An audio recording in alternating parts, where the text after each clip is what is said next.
Mitten auf der verlassenen Straße tauchte plötzlich ein riesiger Schwarzbär auf, der sich mitten auf die Fahrbahn stürzte und alle Autos am Durchkommen hinderte.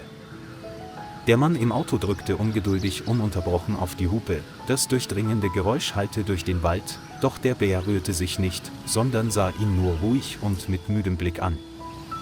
Er spürte, dass etwas nicht stimmte, sah genauer hin und stellte fest, dass der Bär versuchte, das Gleichgewicht zu halten. Sein riesiger Körper schwankte leicht, als würde er jeden Moment umfallen. Als die Scheinwerfer des Autos direkt auf das Vorderbein des Bären fielen, stellte er verblüfft fest, dass eine intakte Eisenfalle das Bein des Bären fest im Griff hatte.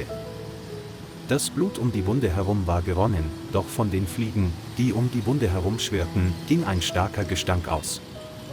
Der Bär knurrte nicht und zeigte auch keine Wut, er senkte nur den Kopf, als wolle er ihm sagen, dass er nicht mehr weitermachen könne und Hilfe brauche.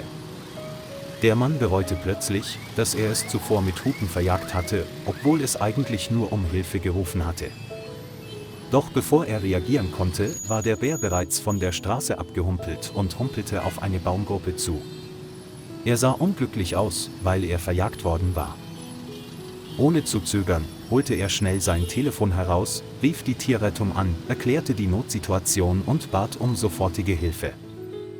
Das Rettungsteam verfrachtete den Bären umgehend in ein Spezialfahrzeug und brachte ihn in die nächstgelegene Tierklinik, die über die nötige Ausrüstung und ein Team professioneller Ärzte verfügt. Als sie sahen, dass der Bär keinerlei Widerstand leistete, spritzten sie ihm ein Beruhigungsmittel, um sicherzustellen, dass sie die Falle entfernen und erste Hilfe leisten konnten, ohne ihm weitere Schmerzen zuzufügen. Der Arzt brachte den Bären in den Operationssaal, um die infizierte Wunde zu behandeln, abgestorbenes Gewebe zu entfernen und die Wunde zu nähen. Nach vielen Stunden der Operation kamen sie heraus und verkündeten, dass die Operation erfolgreich gewesen sei, der Bär jedoch noch Zeit zur Genesung brauche. Engagiertes medizinisches Personal überwachte jede Bewegung des Bären und half ihm, allmählich wieder Kraft in seinem verletzten Bein zu gewinnen. Als bekannt gegeben wurde, dass der Bär aus dem Krankenhaus entlassen werden könne, musste er unweigerlich daran denken, wenn er ihn jetzt wieder in den Wald entlassen würde, wäre er dann in der Lage, für sich selbst zu sorgen, solange seine Wunde noch nicht vollständig verheilt ist? Schließlich beschloss er, den Bären mit nach Hause zu nehmen, zumindest bis er wieder völlig gesund war und wieder selbstständig in der Wildnis leben konnte.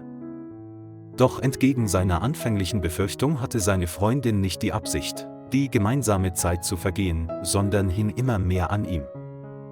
Die beiden lernen, ohne Unterscheidung zwischen Wildtieren und Menschen zusammenzuleben. Zwar ist er nicht mehr so frei wie früher, dafür hat er aber ein friedliches Leben, ohne dass er etwas fürchten muss. Die Tage vergingen friedlich, bis er eines Tages plötzlich bemerkte, dass sich der Bär seltsam verhielt. Bei näherer Betrachtung stellte er überrascht fest, dass die Bärin trächtig war und sein Haushalt bald ein neues Mitglied bekommen würde. Der Mann war eine tollpatschige Erstlingsmutter und half nicht nur bei der Pflege der erschöpften Bärenmutter, sondern fand auch einen Weg, die Jungen aufzuziehen. Und jetzt ist sie nicht nur allein, sondern auch ihre Jungen wachsen in Sicherheit auf. Hoffentlich wird es eines Tages im Wald keine Fallen mehr geben, die darauf warten, Tieren das Leben zu nehmen. Lieber Freund, vielen Dank, dass Sie sich die Zeit genommen haben, der Geschichte zu folgen. Vergessen Sie nicht, den Kanal zu liken und zu abonnieren, um uns zu unterstützen.